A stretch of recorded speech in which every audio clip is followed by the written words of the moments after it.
Merci encore d'avoir choisi Webinfo Télévision pour vous informer, mesdames et messieurs. Partout où vous nous suivez, nous vous disons bonjour et bienvenue à s'ouvrir des actualités. Nouvelle passe d'armes verbale autour de la situation sécuritaire à Uvira. Dans une mise au point rendue publique hier, lundi 26 janvier, l'Alliance Fleuve Congo, branche politique du mouvement AFC M23, rejette les accusations de FARDC dénonce de violations des droits humains et affirme que ce retrait de la ville se fait volontairement dans un esprit de recherche de la paix. Plus d'explications dans ses commentaires. L'Alliance Fleuve Congo, mouvement du 23 mars AFC M23, est monté au créneau pour réagir au communiqué des forces armées de la République démocratique du Congo, daté du 23 janvier 2026. Dans une mise au point faite le lundi 26 janvier, les mouvements rebelles contestent la version de Kinshasa sur les récents événements survenus à Uvira au sud Kivu. Selon l'AFC M23, lors de la libération de la ville d'Uvira et du retrait de son unité d'observation et de monitoring, aucune infrastructure publique ou privée n'aurait été endommagée. Les mouvements affirment que les églises, les habitations et les commerces, y compris ceux appartenant à la communauté Banyamulenge, seraient restés intacts. Les mouvements rebelles accusent par ailleurs les régimes de Kinshasa d'être responsables des graves violations des droits humains après le déploiement de ces forces dans la zone. Il évoque notamment une montée des discours de haine, la reprise des attaques contre les positions ainsi que des bombardements aveugles dans des zones densément peuplées ayant provoqué des pertes en vies humaines et d'importants déplacements de la population civile. Autre point de friction, la coupure de l'accès à Internet à Uvira et dans ses environs. L'AFC M23 soutient que cette mesure viserait à dissimuler la situation sécuritaire et humanitaire sur le terrain, alors que, lors de son retrait le 17 janvier 2026, la connexion Internet permettait une diffusion en direct des événements en présence de la presse nationale et internationale. Sur le plan administratif,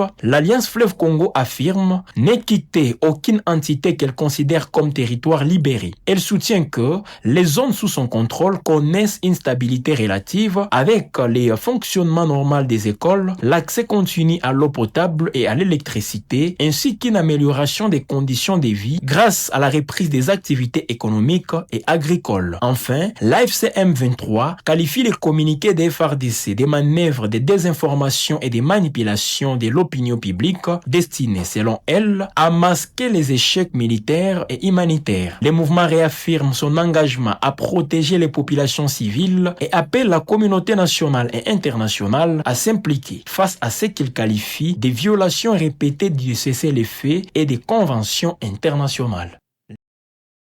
Arrivé ce lundi 26 janvier à Kananga, le président de la République, Félix Tshisekedi, a lancé une mission d'itinérance axée sur les infrastructures, l'éducation et la sécurité. Inspection de la route de l'espoir à Kananga, Kalambambouji, inauguration des nouveaux campus de l'Université de Kananga et réunion du Conseil de sécurité provincial figure à l'agenda du chef de l'État. Reportage.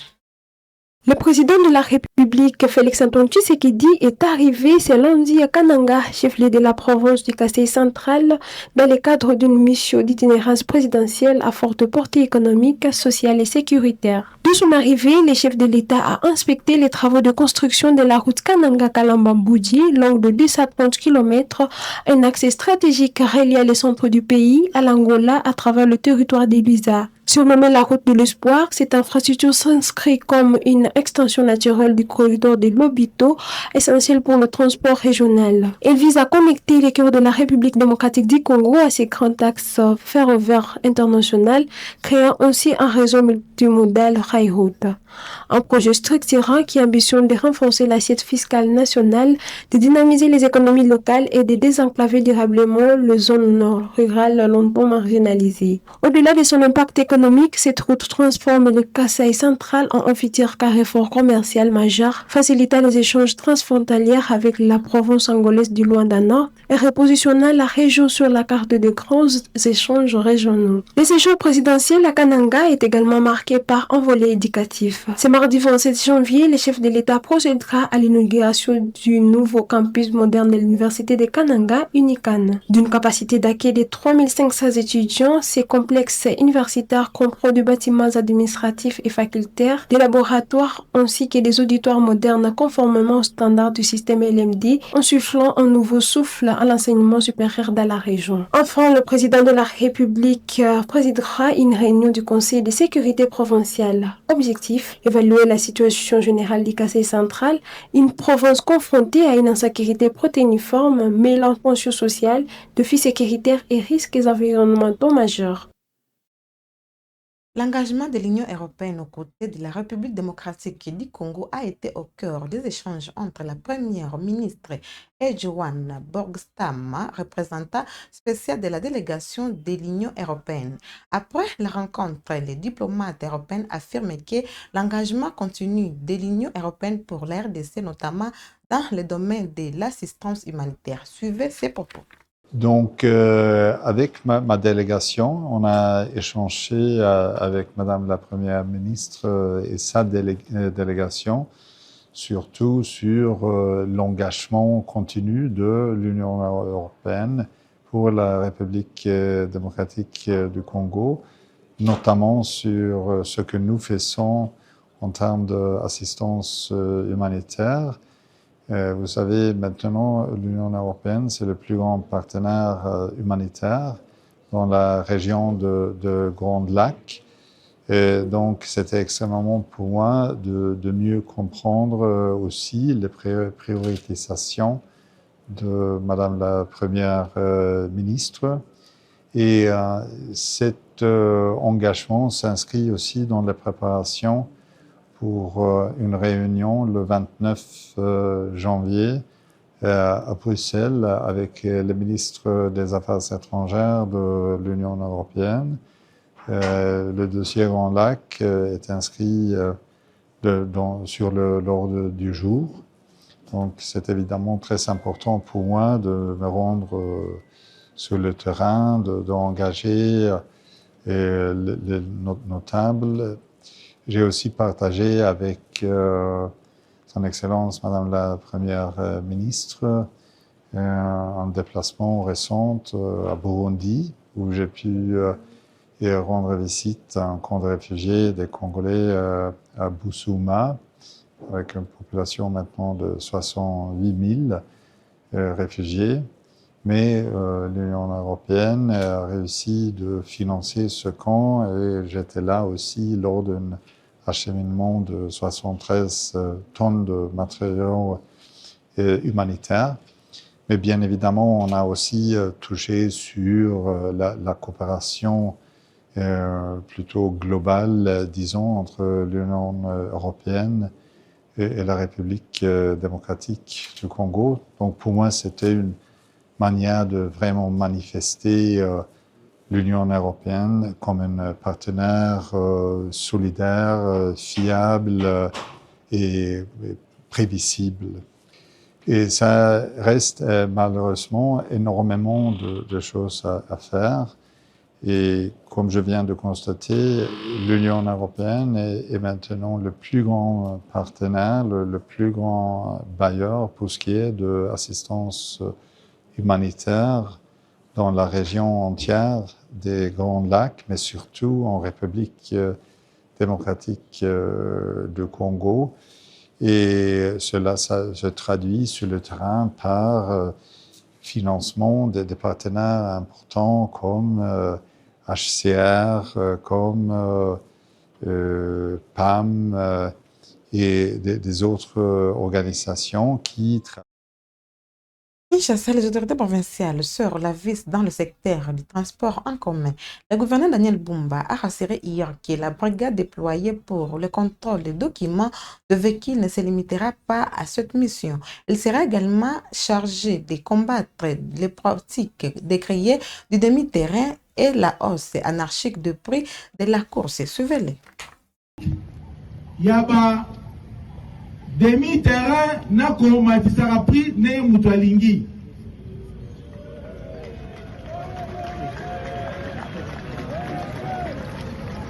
Mutu tanga asalaka calculateur ya ndaku ayebi budget na ya transport wa ponaka en fonction ya grille tarifaire oyo ya nzela empruntaka. Et ça, c'est comme une pourquoi? Parce que votre premier bébé va pour ça aux ongas, votre matissa pris le balingi. Non, non, non, non, non. Il faudra respect à grille tarifaire et à bon observer. Bon, on va une rencontre en ango, on va au Kangabango.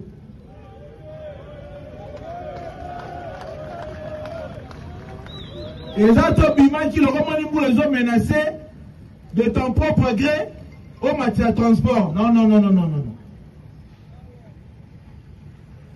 Donc on rappelle pas les sous problématiques, il y a un parking.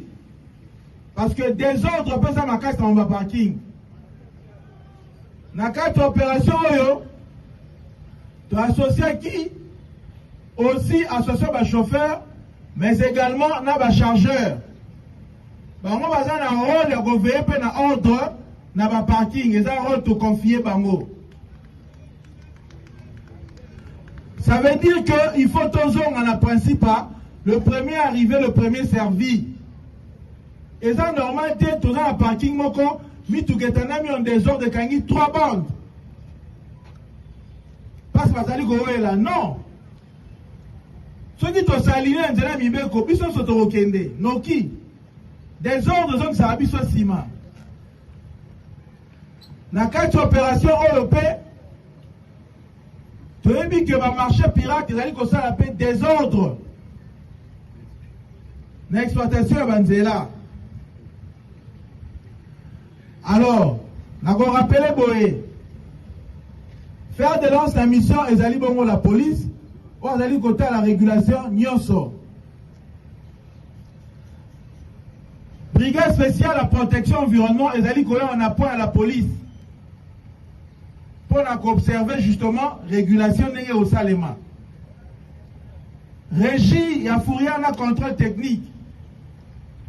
Pour contrôler Bongo, le contrôle technique valide. La police, pour contrôler, a permis de conduire dans l'assurance parce que ça vous revient de droit en tant que mission. Mais vous voyez que la structure est en appoint et ça, comme il se doit en accompagnement et en mission à Mino. La ligne tracasserie est à l'occasion T. Mais c'est également à rappeler, les usagers en Zela, ceux qui va tout permis de conduire et ça tracasserie. Parce que maintenant nous commençons à confondre tout dans cette ville. Tant qu'on pousse à Moutou Kanabara, et c'est nous qui avons permis de conduire. Si on a tout permis de conduire et ça tracasserie. Natanya bino loi awa. Cause en assurance, ils allaient combattre la yomoko, ils allaient combattre la batumususu. Une rencontre qualifiée de fructueuse s'est tenue ce lundi 26 janvier 2026 à Goma entre le gouverneur AC23 Bati Musanga Erasto et les représentants des étudiants de la ville. Les échanges ont porté sur les préoccupations du milieu étudiantin et le piste des solutions envisagées. Les détails dans ce reportage de la télécommunication du gouvernorat du Nord Kivu. Le portail du gouvernorat du Nord Kivu était grandement ouvert ce lundi 26 janvier 2026 aux étudiants conviés à des échanges avec les chefs de l'exécutif provincial. Cette rencontre a été présidée par le gouverneur du Nord Kivu Bati Musanga Erasto, entouré de ses 2 vice-gouverneurs ainsi que plusieurs membres de son cabinet. Marqué par des échanges fructueux ponctués des séances interactives de questions-réponses, les étudiants ont salué les efforts fournis par les autorités provinciales de l'AFC-M23 en faveur de leur encadrement depuis la libération de la ville. Selon certains représentants des étudiants, l'état de lieu des secteurs étudiantins demeure globalement positif. Ils ont à cette occasion remercié l'autorité provinciale pour son accompagnement. Depuis que le mouvement ECO, il n'y a pas de manifestations à ma grève et tout, ce qui prouve à suffisance qu'il est proximité également entre d'un côté les étudiants et les autorités en place. Ce qui veut dire tout simplement que du côté étudiant, nous avons des responsabilités. En tant qu'autorité, ils ont des responsabilités. Ce qui est là de mettre l'étudiant nous donner réac en fait pour que l'étudiant accoué très bien à assomme très bien. Ce qui veut dire tout simplement que l'état des lieux c'est quelque chose iko très positif également na kuko ma preuve zigné qu'on a éprouvé ça. Kwangu ni furaha sana parce que tumepata ile opportunité ya kudiscuter na gouverneur, mais aussi kukomprendre kidogo histoire yenye iko napitikana mu nchi yetu, mais aussi tumepata ile occasion ya kuexprimer ma requête, mais aussi na mademande zetu auprès ya gouverneur. Imekuwa furaha sana. Sécurité ya étudiant iko mzuri sana parce que tutaangalia même ile mamarche aziko tena, donc sécurité yetu iko très bien. Hatusikie tena bamwizi sana comme avant, il est déjà iko différence ya kabambi sana, sécurité na jikaza, mais aussi malèvement nazo aziko kukota sécurité kuna tena malèvement, mais aussi yengine ni côté ya mai tuko déjà na maborne mu.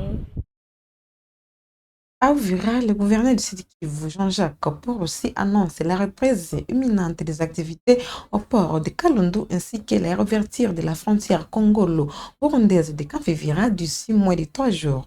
Une décision stratégique qui marque un tournant pour le commerce, la mobilité transfrontalière et la reprise des échanges économiques dans la région. Il est ici. Notre administrateur du territoire qui est basé à Fizi et qui gère le port de Baraka, ainsi que le port de Bujumbura et le port de la Tanzanie, ici à côté, à Kigoma. Et donc, que les activités reprennent, c'est-à-dire les bateaux vont venir de ces ports, de ces endroits, de ces villes, pour ici, et nos bateaux, nos marchandises vont partir de l'autre côté. Nous sommes très contents parce que la population a tant souffert, et aujourd'hui, il n'y a pas assez de nourriture, il n'y a pas de travail. Toute cette population est très contente ici parce que, pour une fois, ils vont reprendre leurs activités économiques. C'est des centaines, voire des milliers d'emplois et de vies qui sont concernés. Maintenant, l'étape prochaine, dans 2-3 jours, je vous annonce l'ouverture de la frontière entre le Burundi et la République démocratique du Congo. Donc,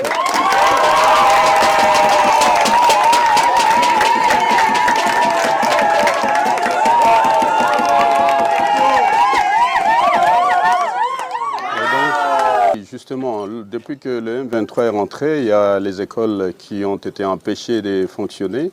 Il y a certaines écoles qui ont été détruites. D'autres, on a intimidé les enfants, on a fait fuir les enfants. D'autres ont été tués et blessés. Mais nous allons engager encore une fois le gouvernement de la République. Vous savez qu'il y a quelques jours, le vendredi passé, le Conseil de ministres au niveau national, présidé par le président de la République, chef de l'État, a décidé de mobiliser des moyens importants pour la province du Sud Kivu pour aider à gérer les urgences. Et grâce à ça, nous sommes confiants que les moyens vont nous arriver. Mais au-delà de ça, il faut dire que nous allons immédiatement, d'ici 2-3 jours aussi, procéder à la rouverture des écoles parce que nous avons amené la ministre de l'Éducation. Elle est là ? Oui, nous avons notre ministre de l'Éducation, de l'enseignement primaire, secondaire et technique ici.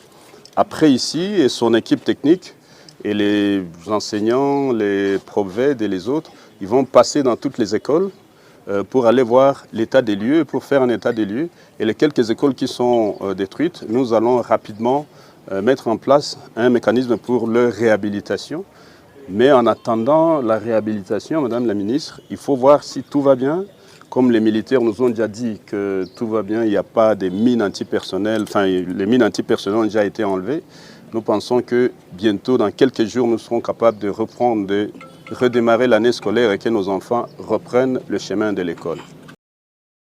Clôturons ces actualités, mesdames et messieurs, depuis 3 jours, plusieurs quartiers de la ville de Lubumbashi sont plongés dans le noir. À l'origine de cette coupure prolongée, la panne d'un transformateur de 50 MVA de la SNEL au poste haute tension de Caravia mettant hors service plus de 15 cabinets électriques. En visite sur le site hier lundi, le directeur provincial de la SNEL, le Sud Katangara Alfembayo, rassure que les équipes techniques sont mobilisées pour réparer ou remplacer l'équipement défectueux. Reportage. La lutte contre l'obscurité est le cheval de bataille du directeur régional sud de la SNEL, Ralph Mbayo. Ce lundi 26 janvier 2026, il est allé superviser les travaux de l'installation d'un nouveau transformateur neutre au poste haute tension Caravia. Au poste Caravia, il y a avarie d'un transfo qui est placé sur les neutres du grand transfo que nous avons à côté ici, les 50 MVA. C'est un petit transfo qui est derrière moi de 150 kVA. Il a connu une avarie et donc cela ne va plus permettre à ce qu'avec notre grand transport, nous puissions alimenter une bonne partie du Golfe. Et ce que nous sommes en train de faire ici, nous avons fait appel à nos amis de MES qui nous assistent dans la réparation des transferts. Et donc ils sont en train de travailler. Ça prendra quelques temps pour pouvoir soit réparer ces transferts, soit nous trouver un autre transfert. Et c'est en ce moment-là que nous allons reprendre cette partie qui manque de courant jusqu'à présent. Et donc nous allons laisser nos amis techniciens travailler. Et ils vont nous fixer dans combien de temps environ, ils vont nous donner leurs prévisions, comment d'être là pour reprendre nos clients. Et donc ça va prendre un peu de temps, essentiellement Maïcha, Caravia, tout ce qui manque, une bonne partie du Golfe qui manque de courant ici au Golfe. Cela va permettre aux abonnés de la SNEL de cette partie de la ville de Lubumbashi d'avoir accès à l'énergie électrique sans autre forme de procès. Le directeur Ralph Mbayo a opté pour la politique de proximité avec la clientèle SNEL affectée par des pannes à travers la région sud. Peu à peu, toutes les cabines non connectées laisseront dans un bref délai. Ce sont les orientations du DG Teddy Lomba. Merci encore une fois de plus, mesdames et messieurs, de nous avoir suivis. C'est par ici que nous mettons fin à ces actualités. N'oubliez pas de vous abonner, de cliquer sur la cloche de notification pour venir remarquer sur votre chaîne Web Info Télévision. Portez-vous bien.